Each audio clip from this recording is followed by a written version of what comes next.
वरहमतुल्लाहि वबरकातुहू। इन्नल हम्दुलिल्लाह नहमदुहु व नस्तईनुहु व नस्तगफिरुहु व नऊज़ु बिल्लाहि मिन शुरूरि अनफुसिना व मिन सय्यिआति अमालिना। मन यहदिहिल्लाहु फला मुदिल्ल लहु व मन युद्लिल फला हादिय लहु। व अशहदु अन ला इलाहा इल्लल्लाहु वहदहु ला शरीका लहु व अशहदु अन्न मुहम्मदन अब्दुहु व रसूलुहु सल्लल्लाहु तआला अलैहि व अला आलिहि व सहबिहि व सल्लम तस्लीमन कसीरा। अम्मा बाद। फ़क़द क़ाल इमाम बुखारी रहमहुल्लाहु तआला बाबु मन तबर्रज़ अला लबनतैन। क़ाल हद्दसना अब्दुल्लाह इब्न यूसुफ़ क़ाल अख़बरना मालिक अन यहया इब्न सईद अन मुहम्मद इब्न यहया इब्न हिब्बान अन अम्मिही वासिअ इब्न हिब्बान अन अब्दुल्लाह इब्न उमर अन्नहु कान यक़ूल इन्ना नासन यक़ूलून इज़ा क़अदत अला हाजतिका फ़ला तस्तक़बिलिल क़िबलता वला बैतल मक़दिस।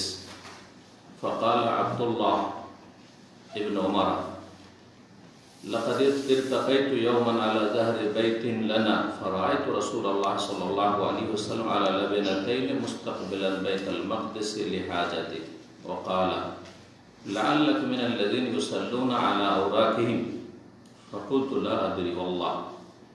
क़ाल मालिक यानी अल्लज़ी युसल्ली वला यर्तफ़िउ अनिल अर्दि यसजुदु व हुवा लासिक़ुन बिल अर्द। মহান আল্লাহ সমস্ত প্রশংসা যে আল্লাহ রাব্বুল আলামিন আমাদের সৃষ্টি করেছেন এবং আমাদেরকে জীবনযাপনের সঠিক নিয়ম নীতিমালা আর শিক্ষাদান করার জন্য ওহী নাযিল করেছেন এবং শেষ নবী প্রিয় নবী মুহাম্মদ রাসূলুল্লাহ সাল্লাল্লাহু আলাইহি ওয়াসাল্লামকে শেষ রাসূলকে প্রেরণ করেছেন, তার ইত্তেবা অনুসরণ করাও ফরজ করেছেন। আমাদের ধারাবাহিক আলোচনা সহিহুল বুখারীর পর্ব চলছে ওযু সম্পর্কে। আজ 26শে রবিউল সানি মোতাবেক 1442 হিজরি মোতাবেক 11 ডিসেম্বর 2020। আলোচনা পর্ব নম্বর 4 এই হুজুর, আর অধ্যায় নম্বর হচ্ছে 12। ইমাম বুখারী রাহিমাহুল্লাহ বলছেন বাবু মান তাবাররাজা আলা লাবনাতাইন। এই অধ্যায় হচ্ছে এমন কোন ব্যক্তি সম্পর্কে যেই ব্যক্তি দুটো ইটের উপর বসে পেশাব পায়খানা করে। কেউ যদি দুটো ইটের উপর পা দিয়ে ভর দিয়ে পায়খানা পেশাব করে প্রাকৃতিক প্রয়োজন। জি, প্রাকৃতিক প্রয়োজন হচ্ছে আরবিতে কাজায়ে হাজাত। এই কথাটি অনেকে আমাদের দেশে বলে। হাজা মানে প্রয়োজন। তো এই প্রয়োজন কোন প্রয়োজন? প্রাকৃতিক প্রয়োজন। মানুষ হিসাবে যেসব প্রয়োজন রয়েছে, অর্থাৎ পেশাব পায়খানা কথাটি শুনতে একটু যেন কেমন শ্রুতিকটু, শুনতে ভালো লাগছে না। সেই জন্য আরবি ভাষায় ভদ্রতার ভাষা হচ্ছে কাজায়ে হাজাত। কাদা মানে পুরা করা, হাজাত মানে প্রাকৃতিক প্রয়োজন। এখানে তাবাররাজা, বারাজ, এই বারাজ শব্দটি আজকাল ব্যবহার করা হয়। আপনি যদি চেকআপে যান, পেশাব পায়খানা চেকআপে যান, তাহলে বউল আর বারাজ, বউল হচ্ছে ইউরিন, পেশাব, আর পায়খানা চেক করা হচ্ছে বারাজ। তো বলছেন বাবু মান তাবাররাজা আলা লাবনাতাইন। লাবনা কাঁচা ইটকে বলা হয়। এক হচ্ছে পোড়া ইট আর একটা হচ্ছে কাঁচা ইট। লাবনা ইটের উপর পা দিয়ে পেশাব পায়খানা করা, যাতে করে পেশাব পায়খানা আপনার শরীরে না লেগে যায়। যদি কেউ পেশাব করছে ওই সময় যদি মাটিতে বসে থাকে তো পেশাবগুলি গড়ে এসে পায়ে লাগতে পারে, কিন্তু ইটের উপর যদি পা থাকে তাহলে অন্তত পায়ে আর লাগছে না।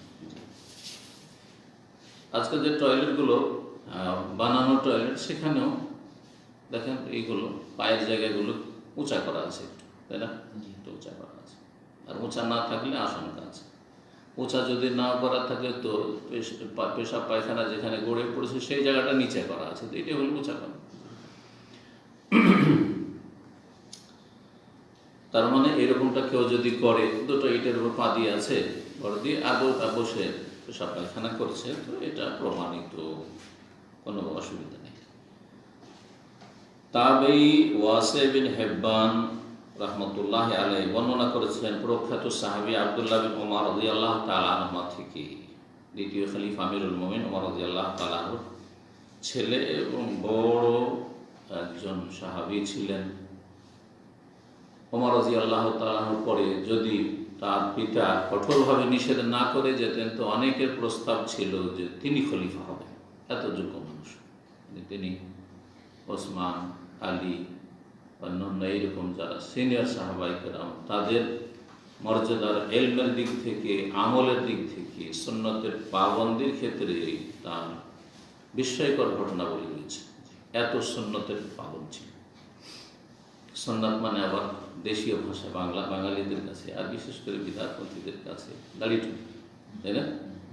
সুন্নতি পোশাক মানে জুব্বা, এগুলো আসলে ভুল। সুন্নাত মানে জীবনের প্রতিটি ক্ষেত্রে রাসূলুল্লাহ সাল্লাল্লাহু আলাইহি ওয়াসাল্লামের আদর্শ মেনে চলা। যেখানে যেটা করেছেন সেটা আকীদার ক্ষেত্রে হোক, ইবাদতের ক্ষেত্রে হোক, আখলাক চরিত্রের ক্ষেত্রে হোক, চলাফেরার ক্ষেত্রে হোক, ব্যক্তি জীবনে হোক, পারিবারিক জীবনে হোক, জিকির আজকারের ক্ষেত্রে হোক, সামাজিক ক্ষেত্রে হোক, মানুষের সাথে চলাফেরার ক্ষেত্রে হোক। একজন মানুষ অসুখ হয়েছে তো আমার সুন্নতি কাজ ওর সাথে, এখানে শুনুন। একজন মানুষ মারা গেছে, তার আপনি শুনতে পেলেন যে একজন মুসলিম মারা গেছে, আর আপনি জানাজায় হাজির হতে পারবেন আর তার দাফনে হাজির হতে পারবেন, তো এখানে সুন্নতি তরিকা কি যে না ভাই গরিব মানুষ, সুতরাং এখানে যাওয়ার তো কোনো সার্থকতা নেই। যেমন কালকের এক জানাজা দেখলাম, একজন বাংলাদেশি জানাজা হইল, 5টা বাঙালি ছাড়া কেউ নেই, সব আরবরা জানাজা করল। কারণ মানুষ যে গরিব, তার জানাজায় গিয়ে যার পার্থিব কোনো ফায়দা নেই। ধনীদের জানাজায় যদিও বেদিন হোক না কেন, যদিও নাস্তিক হোক না কেন, যদিও মুশরিক হোক না কেন, কবর পূজারী হোক না কেন, লক্ষ লক্ষ লোক, জি হ্যাঁ, তো এগুলো আসলে সুন্নত না যে আমি সুন্নতি কাজ করে এলাম, লক্ষ লক্ষ লোক জানাজায় হাজির হয়েছে। আরে সব বিদাতি আর বিদাতির জানাজায় গেছে না, নাস্তিক, বিধর্মী, ইসলাম বিদ্বেষী, তার জানাজায় লক্ষ লক্ষ হাজার হাজার লোক, ফায়দা কি? কোন সুন্নাত পালন করতে গেছে না। তো কথা হচ্ছে যে সুন্নাত মানে সার্বিক জীবনে রাসূলুল্লাহ সাল্লাল্লাহু আলাইহি ওয়াসাল্লামের আদর্শের বাস্তবায়ন। এই কথাটা সব সময় যদি আকীদার পরিশুদ্ধি আপনার হয়ে থাকে, আকীদা মানহাজ ঠিক হয়ে থাকে, তাহলে এটা সবসময় হয়। আর 2-4টা কাজের নাম সুন্নাত না। কেউ রফেদান করলো সুন্নাত, আমি জোরে বললে সুন্নাত, হ্যাঁ সুন্নাত অবশ্যই, এগুলো সুন্নাত, কিন্তু অনেক ক্ষেত্রে সুন্নাত নেই, কিন্তু প্রচলিত সুন্নাত। দাড়ি ওয়াজিব, সুন্নাত নাই, কিন্তু দাড়ি টুপি মানে সুন্নাত মূর্খদের কাছে। না, টুপি সুন্নত নয়, যেটা সুন্নত নেই সেটাও সুন্নাত, যেটা ওয়াজিব সেটাও সুন্নাত। অজ্ঞতা, আসলে অজ্ঞতা সমাজে।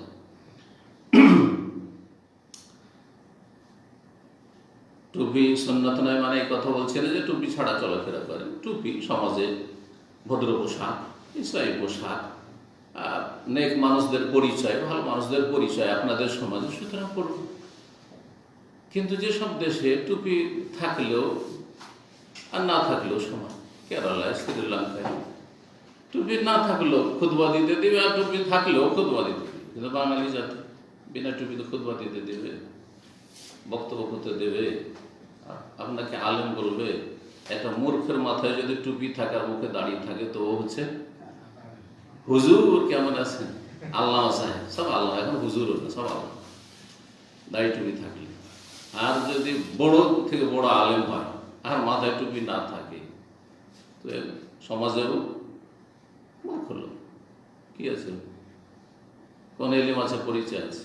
তা আপনার সমাজে যেমন তেমন চলে, এটা প্রশংসনীয়, ভালো জিনিস অবশ্যই, কিন্তু ভালো হইলেই যে স্যার সুন্নাত, মোটেই না। ভালো পোশাক প্রশংসনীয়, কিন্তু ভালো পোশাক সুন্নাত। হ্যাঁ, প্যান্ট শার্ট পরলে সুন্নাতের খেলাফ পোশাক হয়ে গেল। আর পাঞ্জাবি পরলে, পাঞ্জাবের সাথে সম্পর্কিত, পাঞ্জাবে তাহলে শুরু হয়েছে কাজটা। পাঞ্জাব ভারত পাকিস্তানের একটা প্রদেশ, ওইখানে শুরু হয়েছে, সেই জন্য নাম পাঞ্জাবি। পাঞ্জাবি কোন তাহলে হয়ে গেল ইসলামী পোশাক। যা কথা লম্বা না করে আসি, আব্দুল্লাহ বিন ওমর রাদিয়াল্লাহু তাআলা অত্যন্ত সুন্নতের পাবন ছিলেন। সফরে রাসূলুল্লাহ সাথে থেকেছেন, যেখানে যেখানে রাসূলুল্লাহ সাল্লাল্লাহু আলাইহি ওয়াসাল্লাম বসেছেন, অবস্থান করেছেন, ওইখানে একটু বসতেন, এখানে একটু নামি।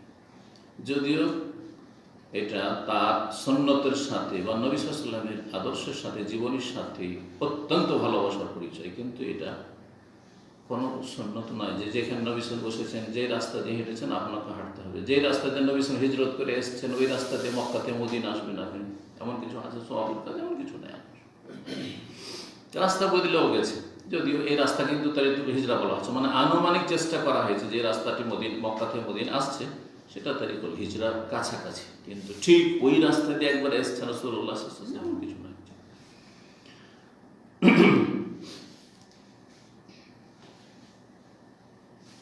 আন্নাহু কানা ইয়াকুল, আব্দুল্লাহ ইবনে উমর রাদিয়াল্লাহু তাআলা বলতেন, ইন্নান নাসান ইয়াকুলুন, কিছু মানুষরা আছে যারা বলে, কি বলে, ইযা কাআতা আলা হাজাতিকা, যখন তোমার প্রাকৃতিক প্রয়োজন পুরা করার জন্য বসবে, তার মানে পায়খানা পেশাবে বসবে, ফালা তাস্তাকবিরিল কিবলাতা ওয়ালা বাইতুল মাকদিসি, তখন তুমি কিবলার সামনে করবে না আর বাইতুল মুকাদ্দাসকে বা বাইতুল মাকদিসকে সামনে করবে না। বাইতুল মুকাদ্দাস বলতে পারেন অথবা বাইতুল মাকদিসও বলতে পারেন, বাইতুল মুকাদ্দাস নয়। তিন রকম বলার প্রচলন আছে, দুটো ঠিক একটা ভুল। বাইতুল মুকাদ্দাস পবিত্র, যাকে আল্লাহ পবিত্র করেছেন, আর না হয় বাইতুল মাকদিস জারফে মাকান, মাকদিস যারা হায়দ্রাবাদ থেকে মদরিব, জি জারফে জামান বা মাকান, জারফে সেগা, মাকদিস বলবেন। কিন্তু বাইতুল মুকাদ্দিস পবিত্রকারী ঘর না, পবিত্রকারী না, ইসিম ফাইল না, ইসিম মফুল মুকাদ্দাস, আর না হইলে মাকদিস জারফে মাকান। যারা আরবি গ্রামার বুঝে তাদের জন্য বললাম, দুটো উচ্চারণ ঠিক। আর আরেকটি যে প্রচলিত ভুল, ফাকাল আব্দুল্লাহ বিন ওমর, মানে লোকেরা বলে যে সামনে কিবলা করা যাবে না আর বাইতুল মুকাদ্দাসকেও সামনে করা যাবে না, বাইতুল মুকাদ্দাসকে সামনে করলে কিবলা পিছনে হবে, এটা লোকেরা বলে থাকে। সেটা অনেকের তখন সাহাবায়ে কেরামদের মত ছিল, সেটা ঘরে হোক আর বাইরে হোক, বিষয়টি সাহাবায়ে কেরামদের আমল থেকে ইখতিলাফ চলে আসছে, ঘরে হোক অথবা বাইরে হোক, অর্থাৎ বানা টয়লেটের ভিতরে হোক অথবা খোলা মাঠে হোক, পেশাব পায়খানায় কিবলা সামনে করা যাবে না। আর বাইতুল মুকাদ্দাসও সামনে করার, বাইতুল মুকাদ্দাস উত্তর দিকে মক্কা থেকে, কাবা থেকে, সুতরাং বাইতুল মুকাদ্দাসকে যদি সামনে করেন তো পেছনে হয়ে যাবে কিবলা, তো পেছনেও করা যাবে না, আগে পিছিয়ে করা যাবে না। আব্দুল্লাহ ইবনে উমর রাদিয়াল্লাহু তাআলা আনহুমা ইজতিহাদ এবং মত ছিল যেটা দলিলের দিক থেকে শক্তিশালী, এবং অধিকাংশ আইম্মায়ে কেরামদের মতে এটি, অধিকাংশ আইম্মায়ে কেরামদের মতে এটি, যে ঘরে আর বাইরের পার্থক্য রয়েছে।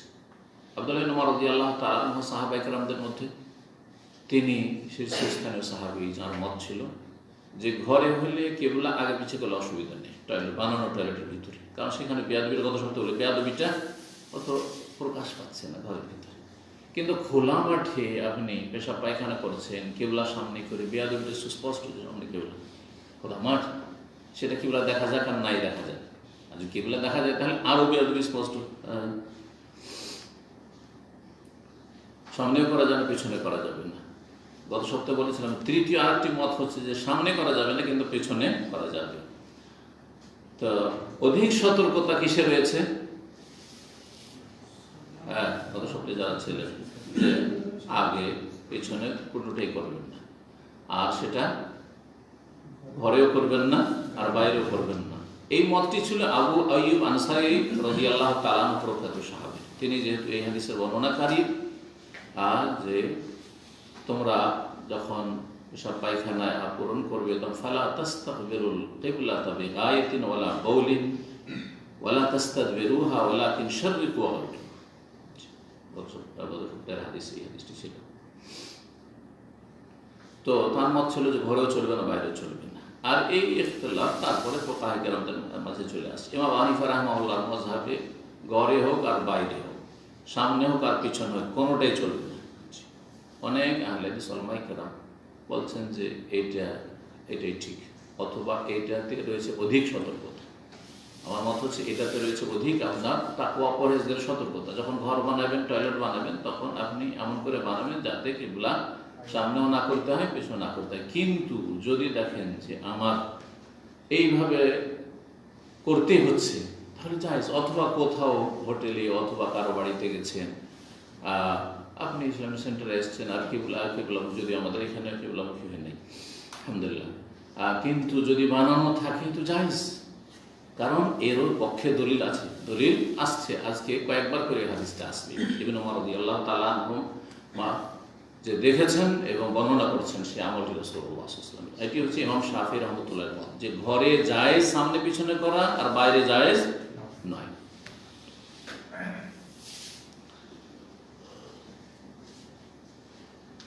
বলছেন আব্দুল্লাহ বিন ওমর রাদিয়াল্লাহু তাআলা যে লোকেরা বলছে যে একেবারে জায়েজ নয়, সামনে পিছনে কোনোটাই জায়েজ নয়, আর ঘরে বাইরে কোথাও জায়েজ নয়। কিন্তু আমি লাকাদির তাকাইতু ইয়াওমান আলা জাহরি বাইতিল্লাহ, আমি একদিন আমাদের ঘরের ছাদে, জাহার মানে পিঠ, মানুষের পিঠটা উপরে থাকে আর বাড়ির পিঠ হচ্ছে ছাদ, তো আমি আমাদের বাড়ির ছাদে একদিন উঠেছিলাম।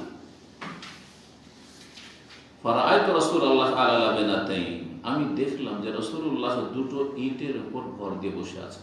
তাহলে অধ্যায় রয়েছে দুটো ইটে পা রেখে পেশাব পায়খানা করা, এটা প্রমাণিত হইল, নবী সাল্লাল্লাহু আলাইহি করেছেন। মুস্তাকবিলান বাইতুল মাকদিস, বাইতুল মুকাদ্দাসকে সামনে করে, লিহাজাতিহি, নিজের প্রাকৃতিক প্রয়োজন পুরা করার সময়, পেশাব পায়খানার সময়। বাইতুল মুকাদ্দাসকে যদি সামনে করে থাকেন তো কাবা কোন দিকে পড়বে? পেছনে পড়বে। রাসূলুল্লাহ এরকম ঘরের ভিতরে বানানো বাথরুমে এরকমটা করেছেন। সুতরাং কেউ যদি বলে যে ঘরের মধ্যে জায়েজ নয়, এই আমলের খেলাফ, এটা বলতে চাইছেন ইবনে ওমর রাদিয়াল্লাহু তাআলা, যে জায়েজ আছে ঘরের ভিতরে, নবী সাল্লাল্লাহু আলাইহি ওয়াসাল্লাম করেছেন। যারা বলছেন যে না ঘরেও চলবে না, তারা এই হাদিসের উত্তর দিয়েছেন। একটি উত্তর হচ্ছে যে এটি রাসূলুল্লাহ সাল্লাল্লাহু আলাইহি ওয়াসাল্লামের কর্ম, আমল, আর আমলে সম্ভাবনা আছে যে হতে পারে রাসূলুল্লাহ সাল্লাল্লাহু আলাইহি ওয়াসাল্লামের এটি খাস বৈশিষ্ট্য, এটা অন্যদের জন্য নাও হতে পারে। কিন্তু বচন যদি থাকে, কওলি হাদিস, বাচনিক হাদিস যদি থাকে, যে নবী সাল্লাল্লাহু আলাইহি ওয়াসাল্লাম বলেছেন ফালা তাস্তাকবিলুল কিবলাতা বিগাইতিন ওয়ালা বাউলিন, পেশাব পায়খানা কিবলা সামনে পিছনে করিও না, ওয়ালা তাস্তাকবিরুহা, এই হাদিসটা আম। সুতরাং নবী সাল্লাল্লাহু আলাইহি ওয়াসাল্লামের কথাকে আমলের উপর আমরা কি করব? অগ্রাধিকার দেব, তারজিহ। আরেকটি উত্তর তারা দিয়েছেন যে কেউ যদি কোনো জায়গাতে বাথরুম করে, পেশাব পায়খানা আছে, সেই সময় হঠাৎ করে ইচ্ছাকৃত নজর দেওয়া তো হারাম, ঠিক না? ইচ্ছাকৃত নজর দেওয়া হারাম। আমাদের দেশে নদীর কিনারায় আর রেল লাইনের পাশে আপনাদের জানা আছে, যারা বসবাস করে এরা বেহায়া হয়ে যায়, ইল্লা মাশাআল্লাহ, এদের লজ্জা কমে যায় ধীরে ধীরে।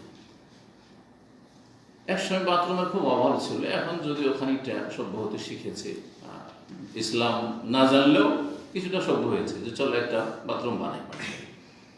বাইরে এরকম রাস্তাঘাটে, রাস্তার পাশে, রোডের পাশে অথবা রেলের পাশে, নদীর কিনারায়, নদীর পাড়ে পেশাব পায়খানা করছে, আর মানুষ পাশ দিয়ে রাস্তা আছে চলাচল করছে, বা গাড়ি চলছে, ট্রেন বাস চলছে, পেশাব পায়খানা করে, তখন কেমন বসে থাকে? কেমন বসে থাকে? মাথা নিচে, মানে চোখে চোখে না দেখা গেল, কে কি দেখছে দেখুক, তাই না? ঝাল মূর্খতা আসলে। আসল এই নয় যে আপনার চোখে চোখে নজর পড়ে গেল, লজ্জা পড়ে গেলেন, না না, আসল হচ্ছে যে আপনার কোনো মানুষের চোখের সামনে লজ্জায় স্থান উন্মুক্ত করা খোলা হারাম, কাবিরা গুনাহ, পুরুষ হোক আর নারী, কাবিরা গুনাহ যে কেউ লজ্জায় স্থান খুলবে অন্যের সামনে। লজ্জায় স্থান বলতে সামনে এবং পিছনটা, রানের ক্ষেত্রে না কাবিরা গুনাহ নয়, রান প্রয়োজনে খোলা যেতে পারে, নবী সাল্লাল্লাহু আলাইহি ওয়াসাল্লাম থেকে প্রমাণিত হয়েছে। রানটা হচ্ছে আওরাত, কিন্তু এই আওরাত খাফিফ, হালকা, ঢেকে রাখা ভালো, উচিত, কিন্তু মাঝে মধ্যে প্রয়োজনে রান খুলতে পারেন। আমাদের দেশের চাষিরা রান খোলে না, বা কাজ করার জন্য কাপড় ছাড়ে না, কাঁচা বানায়।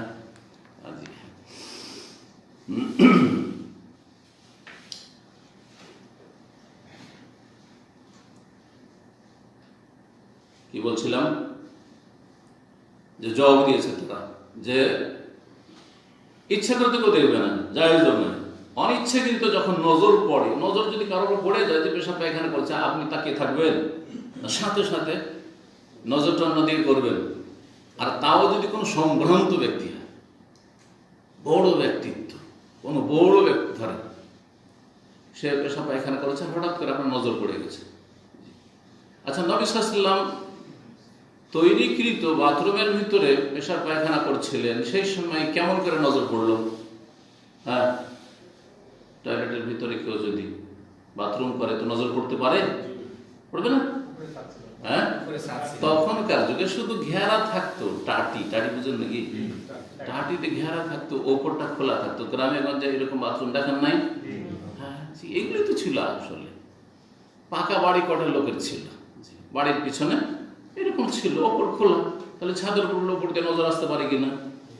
জি হ্যাঁ, যখন আজকাল বাড়িতে বাথরুম তৈরি হয়েছে তখন বাড়িরও ছাদ আছে আর বাথরুমেরও ছাদ আছে। তো ছাদে চড়তেই নজর পড়ে গেছে। আব্দুল্লাহ ইবনে উমর রাদিয়াল্লাহু আনহু নজর যেমনই পড়ে গেছে, নিশ্চয়ই তিনি আর তাকিয়ে থাকেন, সাথে সাথে নজর ফিরিয়েছেন।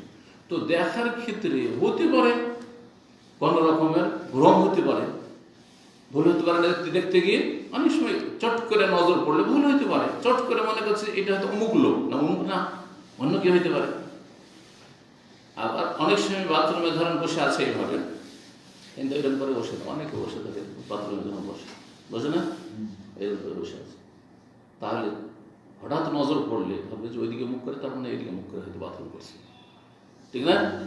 আসলে তো এভাবে বসে আছে। এগুলো জবাব দেওয়া হয়েছে। আর যারা বলছেন না ঘরের ভিতরে জায়েজ আর বাইরে জায়েজ নাই, আপনি করেন না বসে আলাদা, কিন্তু জায়েজ ঘরের ভিতরে, আর এটাই শক্তিশালী। কিন্তু তারা উত্তর কি দিয়েছে? ওই হাদিস আবু আইয়ুব আনসারী রাদিয়াল্লাহু তাআলা আনহু হাদিসের বর্ণিত হাদিসের, সেই হাদিসের উত্তর হচ্ছে সেটা হাদিস আম, এটা হচ্ছে খাস। দুটো হাদিসের সমন্বয় করে ওই হাদিসে আছে যে কিবলাকে তোমরা সামনে পিছনে করিও না, বলা হয়নি ঘরে না বাইরে, আম হাদিস। আর এই হাদিসে রাসূলুল্লাহ সাল্লাল্লাহু আলাইহি ওয়াসাল্লামের আমল খাস করে দিচ্ছে যে ঘরের ভিতরে রাসূলুল্লাহ সাল্লাল্লাহু আলাইহি ওয়াসাল্লাম কিবলাকে পিছনে করেছেন, বাইতুল মুকাদ্দাসকে সামনে করেছেন। সুতরাং দুটোর উপরে আমল করতে হইলে আমরা বলতে হয় যে বাইরের ক্ষেত্রে আবু আইয়ুব আনসারী রাদিয়াল্লাহু আনহু বর্ণিত হাদিস ফিট করব, আমল করব এটার উপর।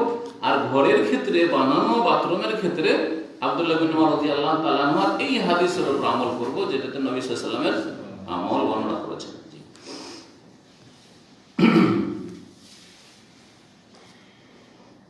আর একটা মজহাব আছে জাহিরি মজহাব। আর অনেকে আজকাল কিন্তু জাহিরি ফতোয়া দিচ্ছে আমাদের আহলে হাদিসদের মধ্যে, ইলমের অভাবে এবং ফিকহের অভাবে।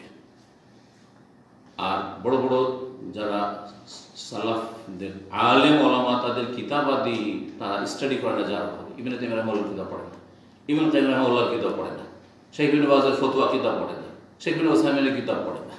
হাদিস আছে দিয়ে দিল ফতোয়া, যার ফলে জাহিরি ফতোয়া দিয়ে দিচ্ছে। নিজেকে জাহিরি বলে না, যেকে বলছে আমি আহলে হাদিস সালাফি, কিন্তু আসলে সালাফি মানহাজের উপর নেয়, ফতোয়ার উপর নেয়, আছে ও জাহিরি ফতোয়া।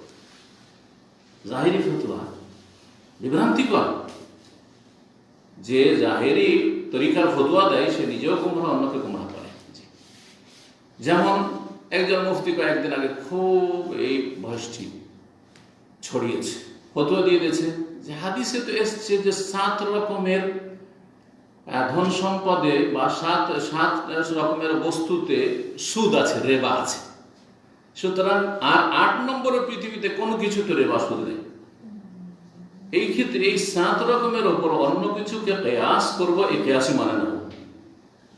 7 আছে 7, আজব ফতোয়া। এই ফতোয়া হানাফি মাযহাবের না, আবু হানিফার না, শাফিঈর না, মালিকের না, আহমদের না, বরং আহলে সুন্নাতের না। এটা জাহিরি ফতোয়া। ইমাম দারুল জাহিরি রাহমাতুল্লাহ গফরাল্লাহ, তার হাসানাত আছে, ভুলও আছে। ইবনে হাজম জাহিরি রাহমাতুল্লাহ বড় ইমাম ছিলেন, কিন্তু তারা জাহিরি মানহাজের লোক ছিলেন, সুতরাং তাদের ফতোয়াতে অনেক ভুল আছে। এখন এই তরিকাতে ফতোয়া দিয়ে বসে আছে যে স্বর্ণ আর চাঁদির কথা, সুতরাং স্বর্ণ আর চাঁদিতে কি আছে? সুদ আছে। এই কাগজের নোটে সুদ নেই। এই ফতোয়া কেউ যদি দেয় সে নিজে গুমরাহ হলে অন্যকে গুমরাহ হবে। এই জাহিরি ফতোয়া, কথা বুঝতে পারছেন না? তো ওই রকমই জাহিরি ফতোয়া আছে এই পেশাব পায়খানা আর বিষয়ে, যে পেশাব পায়খানা করার ব্যাপারে যখন পরস্পর বিরোধী হাদিস আছে আর রাসূলুল্লাহ সাল্লাল্লাহু আলাইহি ওয়াসাল্লাম এর মধ্যে এই হাদিস থেকে আপনার ঘরের ক্ষেত্রে খাস না করে বলছে এই হাদিস হচ্ছে নাসিখ, রহিতকারী। যে হাদিসে রাসূলুল্লাহ সাল্লাল্লাহু আলাইহি সাল্লামের আমল, যে তিনি কি করেছেন, কিবলাকে পিছনে করে বাথরুম করেছেন, তাহলে এটা রহিতকারী হাদিস। আর আবু আইয়ুব আনসারী হাদিস হচ্ছে মানসুখ। সুতরাং ঘরে হোক বাইরে হোক সব জায়গায় কিবলামুখী, কিবলা পিছনে করে পেশাব পায়খানা করা জায়েজ। দিল ফতোয়া, বল ফতোয়া, বল ফতোয়া। হাদিস শেষ হয়ে গেছে। ওয়াকালা, যখন এই হাদিস শোনালেন ইবনে ওমর রাদিয়াল্লাহু তাআলা আনহু, তারপরে বলছেন তার ছাত্রকে, তার ছাত্র এখানে রয়েছে ওয়াসি বিন হিব্বান রাহমাতুল্লাহ আলাইহি, তাবি। তাকে বলছেন তার ধারণা এরকম ছিল যে আপনার পেশাব পায়খানাতে বসলে ঘরে হোক বাইরে হোক কোনো জায়গাতে কেবল মুখে হওয়া যাবে না, কেবল পিছনে করা যাবে না। তো তার উপর খণ্ডন করতে গিয়ে বলছে ইবনে ওমর আল্লাকা মিনাল্লাযিনা ইউসাল্লুনা আলা আওরাতিহিম, মনে হচ্ছে যে তুমি ওই সব লোকদের দলভুক্ত যারা নিতম্বে ভর দিয়ে সালাত আদায় করে, পাছায় ভর দিয়ে, সহজ ভাষায় ওয়ারিকের পাছাকে মাটিতে লাগিয়ে দিয়ে যারা সিজদা করে, সালাত আদায় করে, তাদের দলের লোক নাকি তুমি, মনে হচ্ছে ওইরকম। এটা বলার উদ্দেশ্য কি? হাফিজ ইবনে হাজার রাহমাতুল্লাহ আলাইহি এই সহিহ বুখারীর যে বিশাল ভাষ্য 12 খণ্ডে রয়েছে ফাথুল বারী, তাতে তিনি নকল করেছেন উক্তিগুলি আর এর ব্যাখ্যাগুলি। তাতে ইমাম কিরমানি রহমতুল্লাহ তার একটি সহিহ বুখারীর শারহ রয়েছে, ভাষ্য রয়েছে। ইমাম কিরমানি রহমতুল্লাহ যে ব্যাখ্যা করেছে সেটা হচ্ছে যে এখানে উদ্দেশ্য হচ্ছে তার অজ্ঞতা বর্ণনা করা, যে এক শ্রেণীর মূর্খ লোকের আছে যারা ভুল তরিকায় সালাত পড়ে। সেটা হচ্ছে সালাতে তারা নিতম্বকে একবারে মাটিতে লাগিয়ে দিয়ে আর হাতকে মাটিতে রেখে একবারে গুড়িসুড়ি হয়ে তারা সিজদা করে। এই হানাফি মহিলাদের নামাজ, হানাফি মহিলাদের নামাজ, জি হ্যাঁ, এই হানাফি মহিলাদের নামাজটি সহিহ হাদিস বিরোধী নামাজ। যে মহিলা এবং পুরুষের নামাজে পার্থক্য রয়েছে 14 রকম, আর তার একটা পার্থক্য হচ্ছে সিজদা করে তখন নিতম্বকে একবারে মাটির সাথে লাগিয়ে দিবে, হ্যাঁ, অধিক পর্দার জন্য। আরে অধিক পর্দা তুমি নিজের খেয়াল খুশি করতে নিয়ে আসবে, নবীর তরিকা না নিয়ে আসতে হবে। নবী সাল্লাল্লাহু আলাইহি ওয়াসাল্লাম আমার আয়াতুল মুসাল্লি, তোমরা সালাত আদায় করো যেমন আমাকে সালাত আদায় করতে দেখলে, সে পুরুষ হোক আর নারী হোক। নবী শুধু পুরুষদের নবী নাকি না মহিলাদের নবী? মহিলাদের নবী। আর নবী সাল্লাল্লাহু আলাইহি ওয়াসাল্লাম আমার মতো করে তোমরা সালাত আদায় করো। সেই সময় যদি নারী পুরুষের সালাতে পার্থক্য থাকতো পদ্ধতিগত, তাহলে বলতেন দেখো এই সাহাবীরা তোমরা আমার মতো সালাত সাল্লু কামা রাআইতুমুনি মুসাল্লি, কিন্তু এই আমার বিবিরা আজওয়াজ মুতাহারাত, এই আমার মেয়েরা, এই সাহাবিয়াতরা, তোমরা কিন্তু তোমাদের তরিকা আলাদা আছে, শিখিয়ে দিলাম তোমাদেরকে এইভাবে আছে করতে হবে। যতগুলি কিছু আসার নবী সাল্লাল্লাহু আলাইহি ওয়াসাল্লাম থেকে নয়, পরবর্তীকালে বর্ণনা করে, সবগুলি জয়ীফ, দুর্বল, সহি না।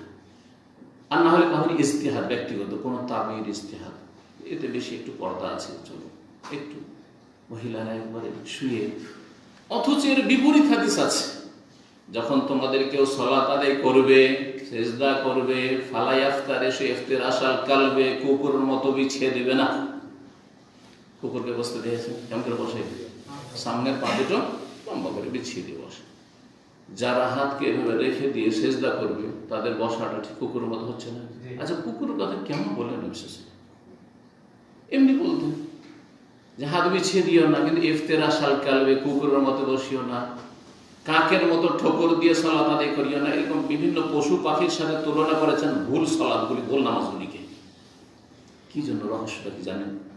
রহস্য হচ্ছে মুসলিমদের অন্তরে ঘৃণা সৃষ্টি করা এই আমল থেকে, যে এই যে হাত বিছিয়ে সালাত আদায় করছো, তুমি কুকুরের মতো কাজ করো। তুমি যে ঠাক ঠাক ঠাক ঠাক তাড়াতাড়ি করে রুকু সেজদা, এই যে সালাত পড়ছো, তুমি নাখরাতুন কানাখরাতিল গোরাব, কাকের মতো ঠোকর মারছো, মুরগির ঠোকর মারা নামাজ, এইরকম সালাত পড়বে না। কথা বোঝা গেছে? এইভাবে বিভিন্ন পশুর সাথে বিভিন্ন সুন্নাত বিরোধী যে ভুল নামাজ, সেগুলিকে তুলনা করেছেন যাতে করে কেউ ভুল নামাজ, ভুল সালাত আদায় না করে। তো তুমি মনে হয় ওই দলের লোক নাকি? তো ওই দল বলতে এখানে জাহেলদেরকে বোঝানো হয়েছে যারা সুন্নত জানে না, সুন্নত থেকে মূর্খ। ওই মূর্খ যারা সুন্নত জানে না তাদের তরিকার লোক, ঘরেও চলবে না, বাইরেও চলবে না, কোনো জায়গায় কিবলামুখী হওয়া যাবে না, এর কথা বলছো মনে হয় ওদের। আর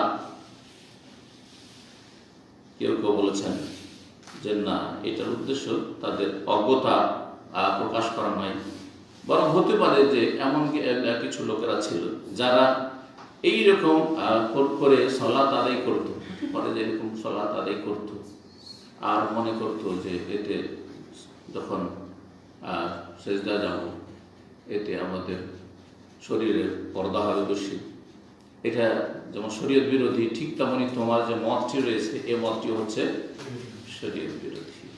এক কথায় ইবনে ওমর রাদিয়াল্লাহু তাআলা আনহুমা কঠোর ভূমিকা ছিল যে ঘরের মধ্যে চাই, যেটা চাই আমি দেখেছি, নিজে চোখে দেখেছি।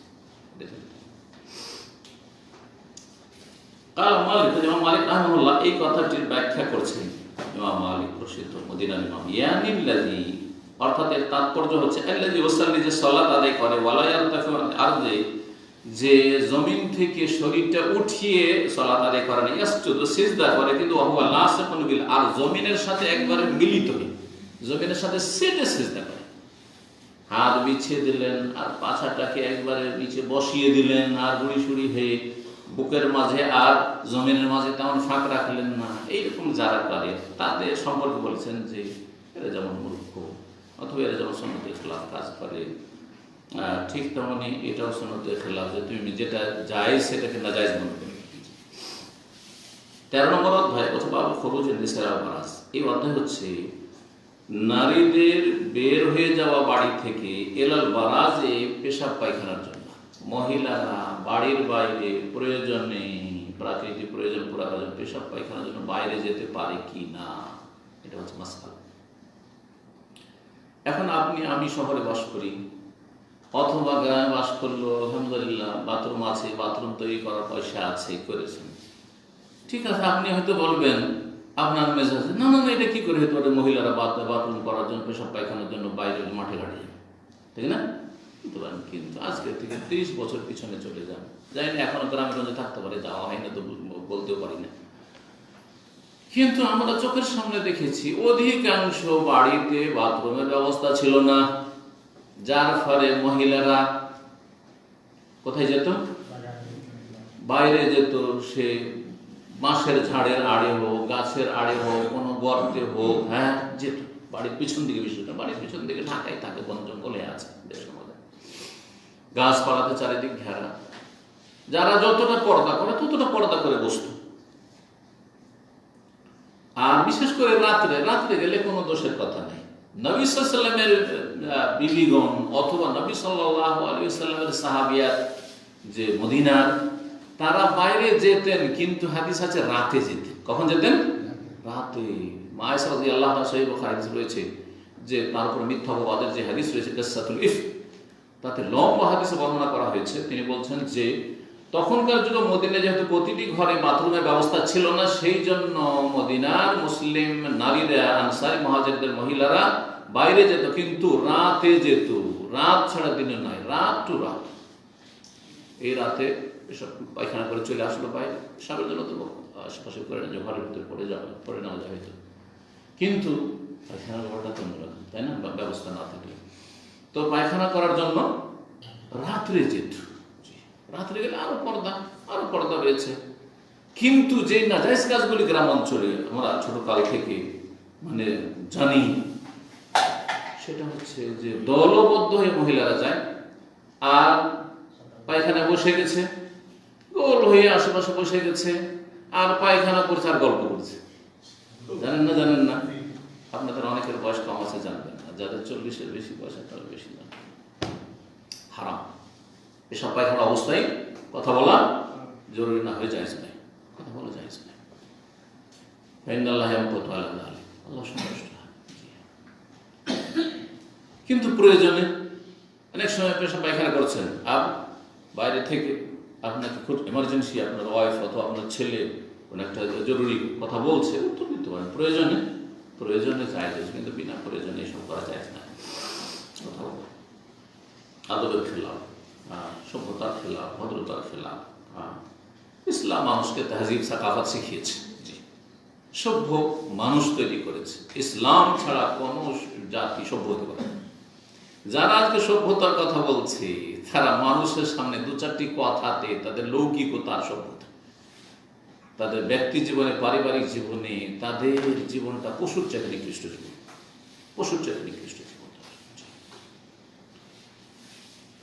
এরা বাথরুম করে পানি নেই না, অথচ পানি রয়েছে। এদের বাথরুমে পানি থাকে না পশ্চিমাতে, আর পশ্চিমা জাতিকে, এই গোড়া সাদাদেরকে অনেকে সভ্য মনে করে।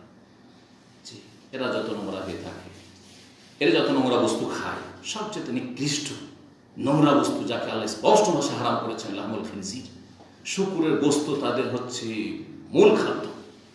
মদে ডুবে আছে যেই জাতি, মানে এইরকম। তারপর জেনা, ব্যভিচার তাদের কাছে কোনো ব্যাপার না, বরং বিয়ে শাদী করাটা একটা হচ্ছে তুচ্ছ কাজ, তুচ্ছ কাজ।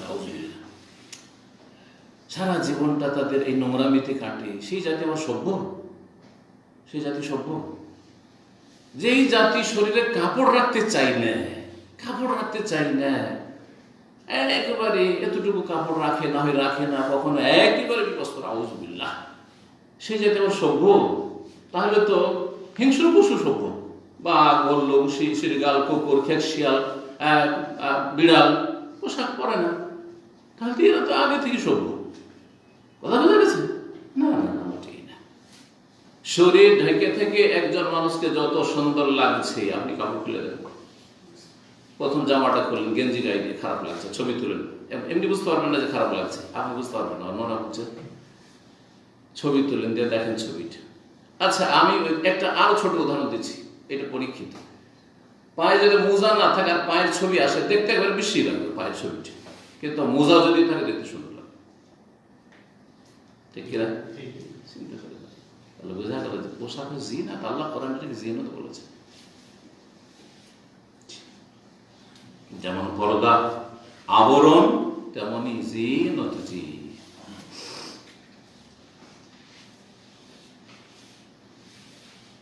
মা আয়েশা রাদিয়াল্লাহু তাআলা আনহা থেকে বর্ণিত হাদিস বলছেন, আন আজওয়াজান নবী সাল্লাল্লাহু আলাইহি ওয়াসাল্লাম কুননা ইয়াখরুজনা বিল-লাইল। চলে আসছে এখানে হাদিস, নবী সাল্লাল্লাহু আলাইহি ওয়াসাল্লামের বিবিগণ কুননা ইয়াখরুজনা বিল-লাইল, রাতে তারা বেরোতেন, রাত্রে যেতেন, দিনে না।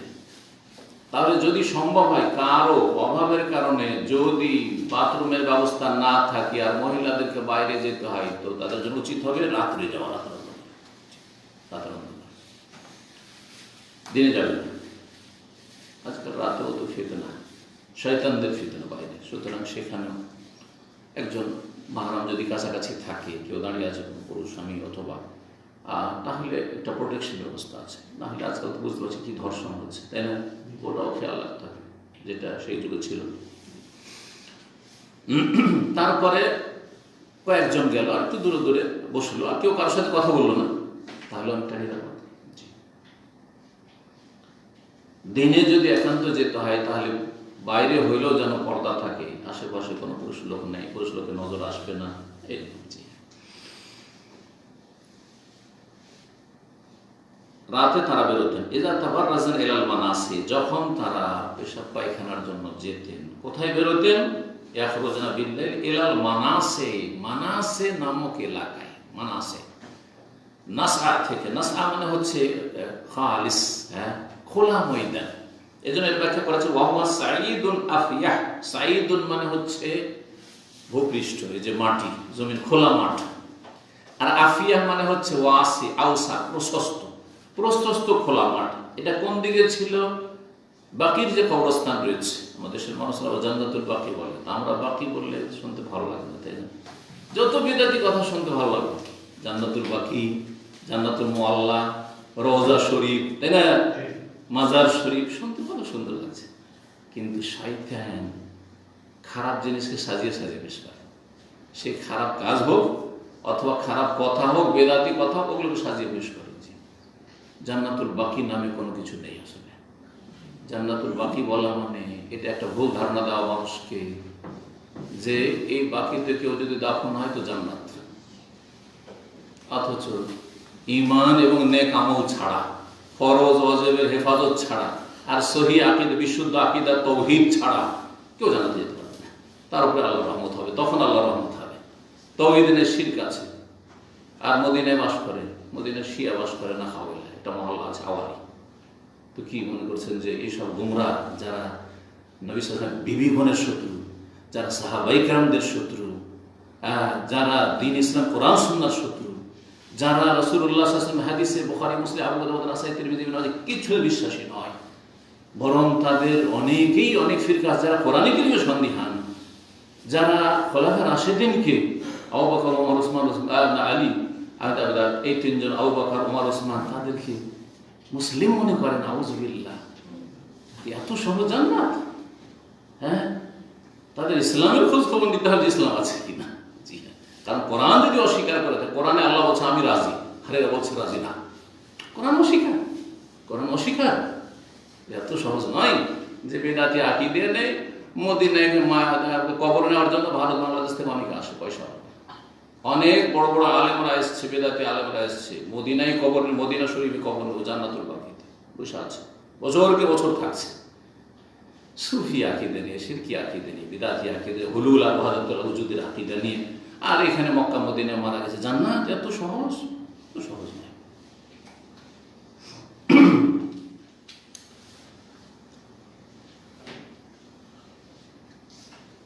তো এই খোলা মাঠে যেতেন, এই বাকির দিকে খোলা জায়গা ছিল। ফাকানা ওমর, ওমর রাদিয়াল্লাহু তাআলা আনহু ইয়াকুলু লিন-নবী সাল্লাল্লাহু আলাইহি ওয়াসাল্লাম বলতেন, উহজুর নিসাকা, নবী সাল্লাল্লাহু আলাইহি ওয়াসাল্লামের কাছে আসতেন পর্দা নাযিল হওয়ার আগে। ওমর রাদিয়াল্লাহু বলতেন, ইয়া রাসূলুল্লাহ, পর্দা করা উচিত, আমাকে ভালো লাগছে না যে আপনার বিবিদেরকে বরফাজে দেখবে। কারণ পর্দার হেজাবের বিধান নাযিল 6ষ্ঠ হিজরিতে, দেরি হয়ে নাযিল হয়েছে। মদিনা আসার পরে 5 বছর পর নাযিল হয়েছে। মক্কাতে পর্দার হুকুম যতদিন নাযিল হয় ততদিন পর্দার চেহারা ঢাকতো না মহিলারা, কারণ আল্লাহ হুকুম করেনি চেহারা ঢাকার, হাত ঢাকার, হাত চেহারা এগুলো খোলা থাকতো। কিন্তু যেমনই হিজাবের আয়াত নাযিল হলো, ইউদনিনা আলাইহিন্না মিন জালাবিবিহিন্না, এই আয়াত যখন সূরা আহজাবে নাযিল হইল, তখন নবী সাল্লাল্লাহু আলাইহি সাল্লামের বিবিগণ, তারপরে সাহাবিয়া সবাই তখন একটা চোখ খুলে, তখন তার পাতলাই কাপড় ছিল না, নেকাবের অবস্থা ছিল না, মোটা মোটা কাপড়, তখন ঘোমটা টেনে একটা চোখ দিয়ে রাস্তা দেখে, রাস্তার কিনারা কিনারা মহিলারা চোখ দেন। তো ওমর রাদিয়াল্লাহু তাআলা আনহু বেশ কিছু বিষয়ে তলব করতেন বা মন থেকে চাইতেন যে আল্লাহ এটা হইতো, আল্লাহ এটা হইতো। তার মধ্যে একটি ছিল হিজাব, পর্দা। আল্লাহ পর্দার বিধান তুমি নাযিল করে দাও, মহিলারা এরকম চেহারা করে চলাফেরা করবে, এটা ভালো আছে। আল্লাহ তার মতের অনুকূলে ওহী নাযিল করেছেন অনেক বিষয়, তার মধ্যে এটা একটি বিষয়, বেশ কিছু বিষয় ছিল। পর্দা নাযিল হওয়ার আগ পর্যন্ত বাইরে যেতেন, আর পর্দা নাযিল হওয়ার পরেও, যে ইফকের হাদিসে রয়েছে যে পর্দা নাযিল হওয়ার পরেও রাসূলুল্লাহ বিবিগণ রাতের বেলা মাঝে মধ্যে যেতেন, বাইরে যেতেন, 2-3 একসাথে গেলেন আর তাজা হাজার করে আসলেন। কারো বাড়িতে এরকম ব্যবস্থা অনেকের ছিল না। আপনার বিবিদের আপনি হিজাবের ব্যবস্থা করুন, হিজাবের নির্দেশ দিন। ফালাম ইয়াকুন রাসূল ইয়াফআল, কিন্তু রাসূলুল্লাহ সাল্লাল্লাহু আলাইহি ওয়াসাল্লাম এই কাজটি করতেন না। কেন করতেন না? শিথিলতা ছিল না, তিনি নিজে আগে বেড়ে কিছু করতেন না। অমায়ান্তিকু আনিল হাওয়া, সূরা নাজম হচ্ছে নিজের পক্ষ থেকে কোনো কথা বলতেন। আল্লাহ বলেনি চেহারা ঢাকতে আমি কেন বলবো? এখনো তো হুকুম আসেনি। ধীরে ধীরে ইসলামী বিধানগুলি 23 বছরে নাযিল হয়েছে, একবারে নাযিল হয়নি। বড় হিকমত ছিল, কারণ কাফের মুশরিক 360টা মূর্তির পূজা করছে মক্কার অলিতে গলিতে, আর কাবার চারিদিকে 360টা মূর্তি। আর তাদেরকে যদি একবারে বলা হয় মদ হারাম, চেহারা খোলা হারাম, হ্যাঁ, এই 5 ওয়াক্ত তোমাকে সালাত পড়তে হবে, এই সিয়াম রাখতে হবে, এই যাকাত দিতে হবে, বলছি এতগুলি পারবো না, পাপ সব মুরতাদ হয়ে যেত, তাই না? মুসলমানই হতে হবে না। আস্তে আস্তে আস্তে আস্তে আস্তে ইসলাম কমপ্লিট নাযিল হওয়ার পরে আস্তে আস্তে চলবে না। অর্থাৎ আপনি আজকে ইসলাম সেন্টারে এসেছেন, আর আপনি কোন একটা মাসলা জিজ্ঞাসা করছেন, যে মাসলাটা সালাতের মাসলা নয়, অন্য কিছু জিজ্ঞাসা করছেন। ধরেন আপনার বিবির চেহারার কথা বলছেন, আমি বলবো যে না, জায়েজ, জায়েজ আছে না, কারণ ওহী নাযিল হয়েছে যে চেহারা রাখতে হবে, সুতরাং বলবো আপনাকে। যদি জিজ্ঞাসা করেন টাকনাটা ঢাকা যাবে কিনা কাপড় দিয়ে, না টাকনার উপরে রাখতে হবে, কি বলবো? আপনার জন্য চলবে বলবো নাকি? না, জায়েজ জায়েজ বলবো না, কারণ দিন কমপ্লিট হয়ে গেছে, আমার লোক আবার অবকাশ নেই হারাম বর্জনা গোপন করা, কথা বোঝা গেছে। কিন্তু আপনি যদি জিজ্ঞাসা না করেন তো আমি আগে আপনারটা আপনার নিচেও কাপড়, আর সিগারেটও খাচ্ছে, মুখ দিয়ে গন্ধ আসছে, আর শুনতে পেলাম যে তো নামাজও পড়ে না, তাহলে সবগুলি একসাথে বলবো, সবগুলি। এটা হচ্ছে দাওয়ার হিকমত। দাওয়াতের কাছে কি দাড়িও নেই, প্রথম দিনই বলবো ভাই দাড়িটা রেখে আসি, বলবো নাকি? কখন না, এটা তরিকা, এটা দাওয়াতের হিকমত। কিন্তু আপনি যদি জিজ্ঞাসা করেন দাড়ি যে সে দাড়ির হুকুম কি, অবশ্যই বলবো যে আছে। আপনি জিজ্ঞাসা করে দিয়েছেন, আমাকে সহি কথা বলতেন না, আর কি আমাদের ভেসে যাবো। কিন্তু আপনি যদি জিজ্ঞাসা না করেন তাহলে আপনাকে দাড়ির দাওয়াত দেবো না। প্রথম কিসের দাওয়াত দেবো? তৌহিদ। যদি জানি যে আপনি মাজারপন্থী, আটরসি মাইজ ভান্ডারি, আপনি দেওয়ানবাগী, আগে তৌহিদ, সালাতের আগে তৌহিদ হতে হবে। কবর পূজা ছাড়ুন, পীর পূজা ছাড়ুন, মাজার পূজা ছাড়ুন, না হলে কিচ্ছু কবুল হবে না। এই নামাজ পড়ে লাভ নাই, জমা বেকার আপনার এই স্মৃতি পুকুরে আপনি দাঁড়িয়ে কোন কাজে আসবে না। আপনি তৌহিদি জনতা না, শিরকি জনতা, যতই বলেন না কেন। জানছি মাশাআল্লাহ তৌহিদের সাথে সাথে তৌহিদের সমানই গুরুত্ব রাখে কিন্তু সালাত। সুতরাং বলবো আপনাকে 5 ওয়াক্ত সালাত পড়ে, আরে বেশি না পারবেন দিনে রাতে 70 রাকাত পড়ে নেবেন, ফরজটা পড়ে 5 ওয়াক্ত, ফজর ছাড়বেন না। সুন্নাত ভারী লাগছে, ঠিক আছে, আস্তে আস্তে পড়ে নেবেন। আপনি 70 রাকাত পড়ে দেন, আপনি মুসলিম, বুঝা গেছে না? এটাকে বলা হয় তাদাররুজ ফি দাওয়া। দাওয়াতের ক্ষেত্রে ধাপে ধাপে বাড়াতে হবে, স্টেপ বাই স্টেপ। আপনি বেহায়া পরিবারের মেয়ে বিয়ে করে নিয়ে এসছেন, আর নিয়ে আসার পরে একবারে লাগাম টেনে ধরেছেন, কি করবে মহিলা? পালিয়ে গিয়ে কোন খারাপ ছেলের সাথে পালিয়ে যাবে, খনি হুজুর কল্লাতে পড়েছি, ঠিক না? আপনি প্রথম যেতেন না, আপনিও বেহায়া পরিবারে, বেদিন পরিবারে যেতেন না, যখন গিয়েছেন তো আস্তে আস্তে লাগামটা, আস্তে আস্তে রশিটা, আস্তে আস্তে।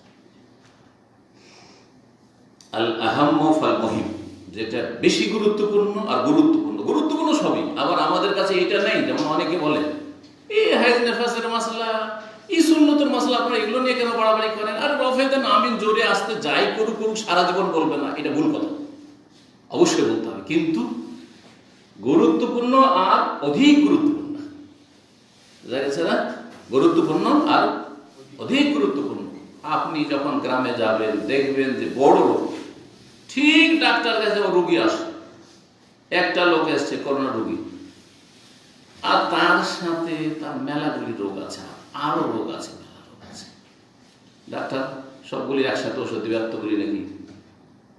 দেখবে যে যেটা রোগ ভালো করা এখন জরুরি, না হলে লোকটা এখনই মারা যাবে। করোনা আক্রান্ত, এখন করোনা চিকিৎসা করি, বাকিগুলো থাক, একে বাঁচিয়ে রাখি, কমসে কম বাঁচিয়ে রাখি, আস্তে আস্তে সুস্থ হলে তখন অন্যান্য ওষুধ দিতে পারছি। নবী সাল্লাল্লাহু আলাইহি ওয়াসাল্লাম করতেন না, কারণ আল্লাহর হুকুম হয়নি, না নিজের পক্ষ থেকে কোনো কিছু বলতেন না, অপেক্ষায় ছিলেন ওহি আসলেন তখন বলবেন। ফাখারাজাত সাউদাতু বিনতু জামা যাওজুন নবী সাল্লাল্লাহু আলাইহি ওয়াসাল্লাম লাইলাতাম মিনাল লায়ালি ইশাআন, একদিন এশার সময় নবী সাল্লাল্লাহু আলাইহি ওয়াসাল্লামের সহধর্মিণী সাউদা বিনতে জামা, সাউদা রাদিয়াল্লাহু তাআলা, তিনি বেরিয়েছেন। নবী সাল্লাল্লাহু আলাইহি ওয়াসাল্লামের প্রথম বিবি কে? খাদিজা। 2 নম্বরে কে বলতে পারেন? দেখি একটু কতটা নবীর জীবনী, সিরাতুন নবী। 2 নম্বরে কাকে বিয়ে করেছেন? সাউদা রাদিয়াল্লাহু তাআলা। আইডিয়া তো বললেন না? হ্যাঁ, সাউদা রাদিয়াল্লাহু তাআলা। 3 নম্বরে আয়েশা রাদিয়াল্লাহু তাআলা। আয়েশা রাদিয়াল্লাহু তাআলা ছোট ছিলেন তিনি। সাউদা রাদিয়াল্লাহু তাআলা আনহা একদিন রাতে বেরিয়েছেন এশার সময়।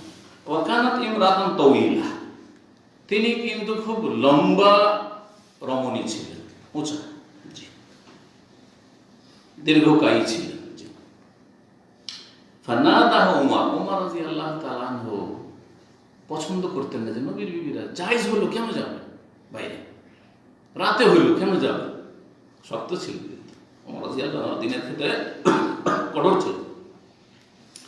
ওমর রাদিয়াল্লাহু তাআলা সাহাবাকে ডাক দিচ্ছেন, আলা শোনেন, আলা শোনেন, কাদ আরাফনাকা ইয়া সাওদা, হে সাওদা আপনাকে আমি চিনে ফেলেছি, আপনাকে আমি রাতের অন্ধকারে হলো কি করেছি, চিনতে পেরে গেছি। কেন এই কথা বললেন? বলছেন হিরসান আলা আয়ানজিলাল হিজাব, এই আগ্রহ নিয়ে এবং এই কথার জন্য উদ্গ্রীব হয়ে যে যাতে করে হিজাবের বিধান নাযিল হয়ে যায় আর নবী সাল্লাল্লাহু আলাইহি বিবিগণ বাইরে না যান, আর যদি যেতে হয় তার চেহারা ঢেকে যান। যদিও সেটা এসার সময় ছিল, রাতের অন্ধকার, এমন না যে লাইটিং হয়ে আছে এখনকার মতো অন্ধকার, বাড়িতে তো লাইটের ব্যবস্থা থাকতো না। মায়েশা রাদিয়াল্লাহু তাআলা বলছেন নবী সাল্লাল্লাহু আলাইহি ইন্তেকালের সময় বা নবী সাল্লাল্লাহু আলাইহি ওয়াসাল্লামের শেষ জীবনে তাহাজ্জুদ পড়েছেন আর আমি দেশে বিছানায় নেই, কোথায় গেছি? তো যদি সতীন থাকে আর বিছানায় না পায় স্বামীকে, তাহলে শয়তান কি ওয়াসওয়াসা দিবে? অন্য কারো কাছে গেছে, তাই না? এই পালপিটেশন শুরু হয়ে গেছে। তারপর আমি খুঁজে দেখি কোথাও অন্ধকারে আছে নাকি। দেখছি যে নবী সাল্লাল্লাহু আলাইহি ওয়াসাল্লাম সিজদায় লুটিয়ে পড়ে আছেন, ওয়া রিজলাহু মানসুবাতান, আর দুই পা এইভাবে দাঁড়িয়ে আছে, সিজদায় যেমন থাকে। নবী সাল্লাল্লাহু আলাইহি ওয়াসাল্লাম দোয়া করছেন সিজদায় পড়ে, সুবহানাল্লাহ। তো এইরকম খুঁজতে কেন হলো? এরকম করে খুঁজছেন, দাদা হাত লাগছে যে কোথায় আছে। কেন বলছেন তিনি, ওয়াল বুয়ুতু ইয়াওমাইযিন লাইসা ফিহা মাসাবিহ, ওই জামানায় আমাদের বাড়িতে কোনো প্রদীপের ব্যবস্থা থাকতো না, আলোর ব্যবস্থা থাকতো না। মাঝে মধ্যে একটু চর্বি জ্বালিয়ে আলো করে দিলাম, খাওয়া দাওয়া করে নিলাম, কাজ কাম সেরে তারপরে অন্ধকার।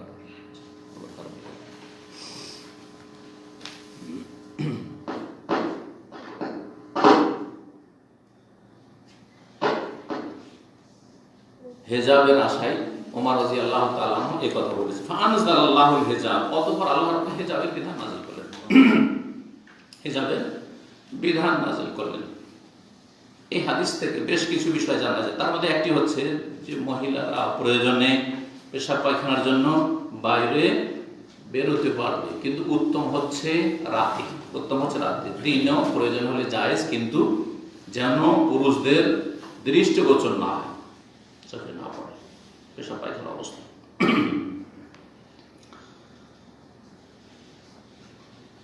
আর কি জানতে পারলেন দেখি? এর নাম হচ্ছে ইস্তেমবাদ। একটা হাদিস থেকে অনেক মাসাইল বেরোতে পারে। এই হাদিস থেকে কি জানা গেল না যে বেগানা মহিলার সাথে কথা বলা যায়? জানা গেল না?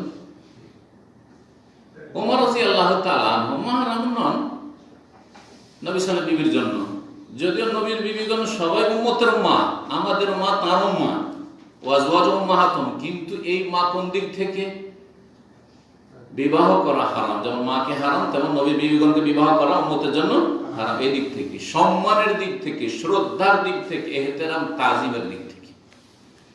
কিন্তু বাকি শরীয়তের মাসাইলের দিক থেকে মা নয়। যেমন মাকে নিয়ে আপনি সফর করতে পারবেন, মায়ের সাথে আপনি একটা হোটেলে গিয়ে এক রুমে থাকতে পারবেন, পারবেন না? পারবেন না? মায়ের সাথে নির্জনে গল্প করতে পারবেন। নবীর বিবিগণের সাথে সাহাবায়ে কেরামদের এসব জায়েজ ছিল না? জায়েজ ছিল না। তাহলে নবী সাল্লাল্লাহু আলাইহি ওয়াসাল্লামের বিবিগণকে যে মা বলা হয়েছে সেটা বিশেষ বিশেষ বিষয়ে যেদিকে ইঙ্গিত করলাম। তো তাহলে বেগানা পুরুষ কথা বলেছেন তার সাথে নবী সাল্লাল্লাহু আলাইহি ওয়াসাল্লাম বিবিগণের সাথে, সুতরাং প্রয়োজনে কেউ যদি কারো স্ত্রীর সাথে কথা বলে আর সেখানে ফিতনার আশঙ্কা না থাকে, আর সেটাও যদি আপনার দ্বীনি কথা হয়, তো জায়েজ না জায়েজ নয়? ধরেন একজন শেখকে, কোন আলেমকে মাসলা জিজ্ঞেস করছে কোন মহিলা, জায়েজ না জায়েজ নয়? সরাসরি এসে জিজ্ঞাসা করে জায়েজ নয়, এখানে এসে জিজ্ঞাসা করে জায়েজ, টেলিফোনে জিজ্ঞাসা করে জায়েজ নয়? জায়েজ, আওয়াজ শোনা জায়েজ। জি, কিন্তু সামনে এসে কথা বললে বা জিজ্ঞাসা করলে জিজ্ঞাসা করো, কিন্তু চেহারা ঢেকে কথা বলতে পারে। কথা বোঝা যাচ্ছে, চেহারা হচ্ছে হিজাব, ঢাকার বস্তু, সুতরাং শরীর ঢাকা থাকবে, আর কথা হিজাব নাই, যে কথা যেন মহিলা না শুনতে পায় কোনো পুরুষ, এমন কথা নাই। তবে এমন কথা শোনানো যাবে না পুরুষদেরকে যেই কথাতে আকর্ষণ রয়েছে। সঙ্গীত শোনাচ্ছে, আজকাল ইউটিউবে কিছু শিল্পী গোষ্ঠী আছে, সাবালিকা মেয়েদেরকে দিয়ে কি করছে, কি বলছে ওগুলোকে, এদের জাগরণী অথবা তাদের ভাষায় আপনার কি বলছে, ইসলামিক গান, ইসলামী গজল, ইসলামী সঙ্গীত। হারাম, এগুলো হারাম। কারণ এগুলোতে কি আছে? আকর্ষণ আছে। আর একটা যুবতী যদি 16 বছর 18 বছরের মেয়ে হয়ে যায়, সবালিকা মেয়ে স্বামী, এইসব মেয়েদের যদি কেউ যদি গজল শোনায়, সঙ্গীত শোনা শুরু করে, তাহলে আমাদের বক্তব্য শুনবে? এলেম শিখবে? কার কোনো আলেমের লেকচার শুনবে? শুনবে না তো। কারণ আমাদের ভাষাতে তো আর ওই আকর্ষণ নেই, ফেতনা নেই। এখানে তো শয়তান আসে না, শয়তান আরো তাড়াইবে, এতক্ষণ ধরে কেমন করে শুনবে 1 ঘন্টার লেকচার। আর মহিলা যদি ঘন্টার পর ঘন্টা যদি গান গায়, গীত গায়, তো শুনতে মজা লাগে। মানে শয়তান ওখানে কাছে আছে, শয়তান বলছে শোন, চল জাহান্নামে আমার সাথে।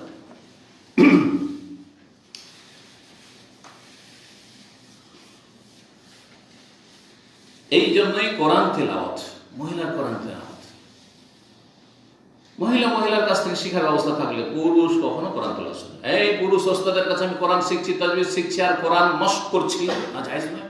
কারণ কোরআনের তেলাওয়াত সুর করতে হবে, যায়্যিনুল কোরআন বিআসওয়াতিকুম, যখন সুর করে পড়বে তাতে একটা আকর্ষণ আসবে, আর মহিলাদের আওয়াজে একটা আকর্ষণ আছে। সুতরাং মহিলাদের তেলাওয়াত পুরুষ শুনবে, জায়েজ নয়, জায়েজ নয়। কিন্তু মাসলা মাসায় জিজ্ঞাসা প্রয়োজন। কেনাকাটা, মুদিখানা দোকানে যাচ্ছে আর মহিলা কিনে আসে, কাপড়ের দোকানে হয়তো স্বামী ব্যস্ত, স্বামী থাকলে, আর যদি এমনিও যায় স্বামীকে সাথে নিয়ে গেলে সবচেয়ে ভালো। কিন্তু মহিলা প্রয়োজনে যাচ্ছে, কোনো কিছু কিনে নিয়ে আসছে, জায়েজ নয়? জায়েজ। আমার কারণ আমল থেকে আমল চলে আসছে, জায়েজ। কিন্তু ফিতনা যেন না থাকে, ফিতনার আশঙ্কা। যেখানে ফিতনার আশঙ্কা থাকলে মাহরামের সাথে নির্জনতা জায়েজ না, এটা মনে রাখেন। অর্থাৎ এই মশলা অনেকে জানে না, কিন্তু আপন মায়ের পেটের ভাই কিন্তু চরিত্র খারাপ, লুচ্চা, চরিত্রহীন, তাহলে তার বোনেরা ওই ভাইয়ের সাথে সফর করবে না, ভাইয়ের সাথে নির্জনে গল্প করবে না, ভাইয়ের সামনে শরীর পুরো ঢেকে থাকবে, কারণ এর চরিত্র খারাপ, এর নজর খারাপ। যদি কেউ টের পায় যে কোন মাহরামেরও নজর খারাপ হয়ে যাচ্ছে, আমার আপন মামা নজর খারাপ, নজর খারাপ, দূরে থাকে, দূরে থাকে, ফিতনা।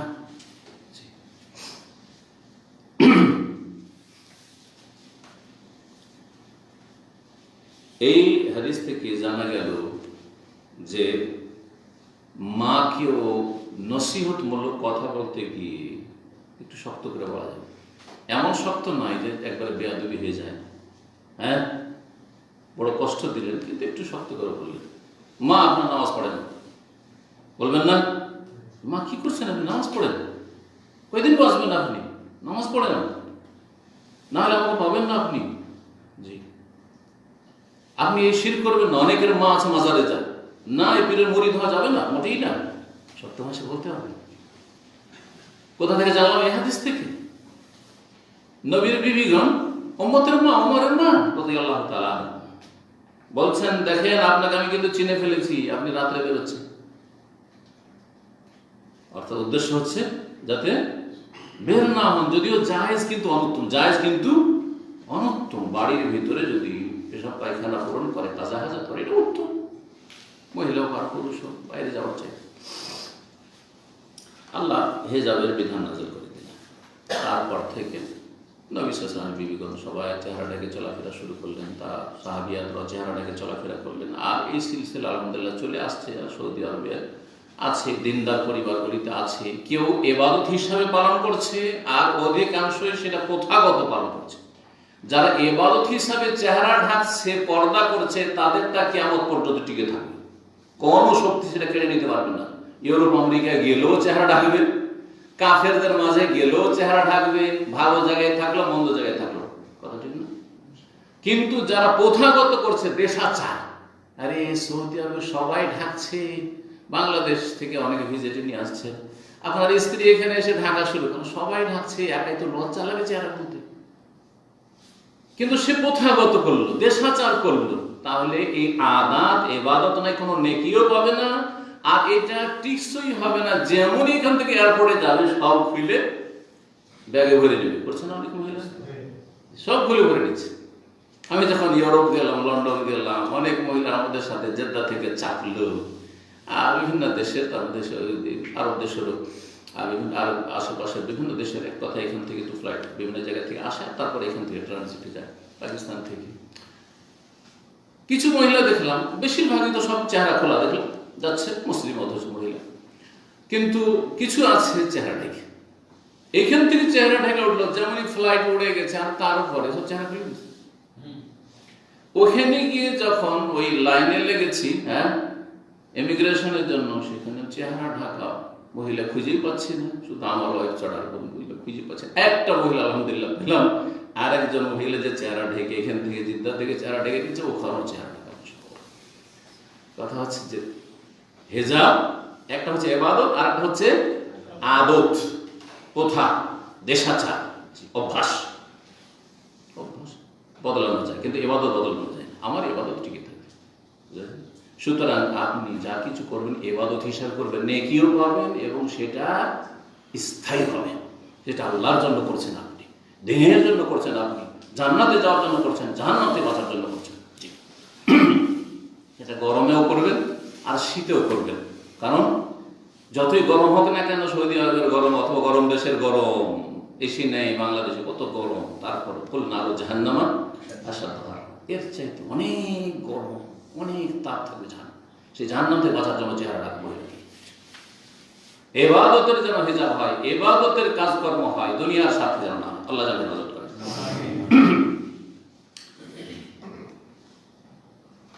মায়েশা রাদিয়াল্লাহু তাআলা আনহা বর্ণিত 147 নম্বর হাদিস, নবী সাল্লাল্লাহু আলাইহি সাল্লাম থেকে তিনি বর্ণনা করেন, বলেন, নবী সাল্লাল্লাহু বলেন, কাদ ওযানা লাকুন্না, হে আমার বিবিরা বা হে আমার সাহাবী মহিলারা, তোমাদেরকে অনুমতি দেওয়া হয়েছে আল্লাহর পক্ষ থেকে, আনতা খুরুজনা ফি হাজাতিকুন্না, যে তোমরা তোমাদের প্রাকৃতিক প্রয়োজন পুরা করার জন্য, পেশাব পায়খানার জন্য বাড়ির বাইরে বের হবে। কি করা হয়েছে? অনুমতি দেওয়া হয়েছে। কার পক্ষ থেকে? তাহলে নবী সাল্লাল্লাহু আলাইহি ওয়াসাল্লাম যদি বলেন শরীয়তের বিষয়ে যে আপনাদেরকে অনুমতি দেওয়া হয়েছে, তোমাদেরকে অনুমতি দেওয়া হয়েছে, কার পক্ষ থেকে? আল্লাহর পক্ষ থেকে। নবীকে অনুমতি দেনেওয়ালা কে? আল্লাহ। তাহলে আল্লাহ অনুমতি দিয়েছেন যে তোমরা পেশাব পায়খানা করার জন্য বাড়িতে ব্যবস্থা না থাকলে বাইরে যেতে পারবে। জি, এখনো পারবে, কিন্তু শর্ত হচ্ছে পর্দা, যেন বেহায়াবি পর্দা হয়ে নয়, রাস্তাতে যাওয়ার পথে, আসার পথে এবং পেশাব পায়খানা পুরা করার সময়, সেই সময় যেন কোনো পুরুষের নজর না আসে অথবা মহিলারও নজর না আসে। কারণ মহিলাকে দেখা যায় না। আবার আমাদের দেশে কিন্তু একটা অজ্ঞতা আছে, পুরুষরা পুরুষের সামনে কিন্তু খুব সতর্ক ঢাকে, কিন্তু মহিলার ক্ষেত্রে কিন্তু নির্লজ্জ। মহিলাদের সামনে শরীর খুলে দেওয়াটা খুব হালকা মনে করে। না, এটা নয়, একই রকম। যেমন একজন পুরুষ আরেকজন পুরুষের সামনে লজ্জাস্থান ঢাকা ফরজ, ঠিক তেমনি মহিলার সামনে লজ্জাস্থান ঢাকা ফরজ। কতটা খুলতে পারবেন? চেহারা, মহিলার সামনে মাথা খুলতে পারবেন, মহিলার সামনে যেমন আমরা খুলে থাকি, কিন্তু শরীরের আপনার যেগুলি আপনার ঢাকার বস্তু, যেগুলিতে ফিতনা রয়েছে, সেগুলি মহিলার সামনে ঢাকবে। জি, বক্ষ ঢাকবে, পেট ঢাকবে, তারপরে আপনার নাভি থেকে নিয়ে হাঁটু পর্যন্ত ঢাকবে। হ্যাঁ, হাঁটুর নিচেটা পুরুষের সামনে খুলতে পারবে না, কিন্তু মহিলার সামনে হাঁটুর নিচে খুলতে পারবে। জি,